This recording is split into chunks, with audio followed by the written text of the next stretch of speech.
Hello, എല്ലാവരെയും വീഡിയോയിലേക്ക് സ്വാഗതം ചെയ്യുകയാണ്. ഇന്ന് ഞാൻ ഇവിടെ ഉണ്ടാക്കാൻ പോകുന്ന വിഭവം എന്ന് പറയുന്നത് പാവയ്ക്ക പച്ചത്തീയലാണ്. നമുക്കതിലേക്ക് പോകാം. അതിനായിട്ട് ഒരു പാവയ്ക്കയും എടുത്ത് കൊച്ചുള്ളി, കറിവേപ്പില, പച്ചമുളക് ഇത്രയും പരുവത്തിൽ ഇത് മൂപ്പിച്ചെടുക്കണം.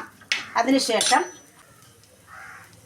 മഞ്ഞൾപ്പൊടി, ആവശ്യത്തിന് മുളക് പൊടി, അതെല്ലാം പാകമായിട്ടുണ്ട്. ഇനി ഇതിലേക്ക് അരച്ചു വെച്ചിരിക്കുന്ന കൂട്ടി ചേർക്കുകയാണ്. ഇത് പെരുംജീരകവും തേങ്ങയും മഞ്ഞൾപ്പൊടിയുമാണ്.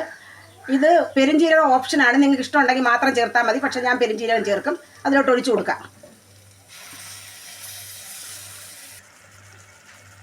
ആവശ്യത്തിന് പുളിവെള്ളം ഒഴിച്ചു കൊടുക്കുകയാണ്.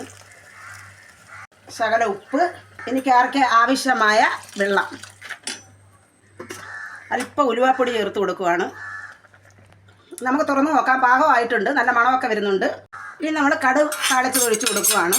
സൂപ്പർ ടേസ്റ്റായ പാവയ്ക്ക പച്ചത്തീയൽ റെഡി ആയിട്ടുണ്ട്. നിങ്ങൾ ട്രൈ ചെയ്യണം, സൂപ്പറാണ്. ഇനി കാണും വരെയും ബൈ ബൈ.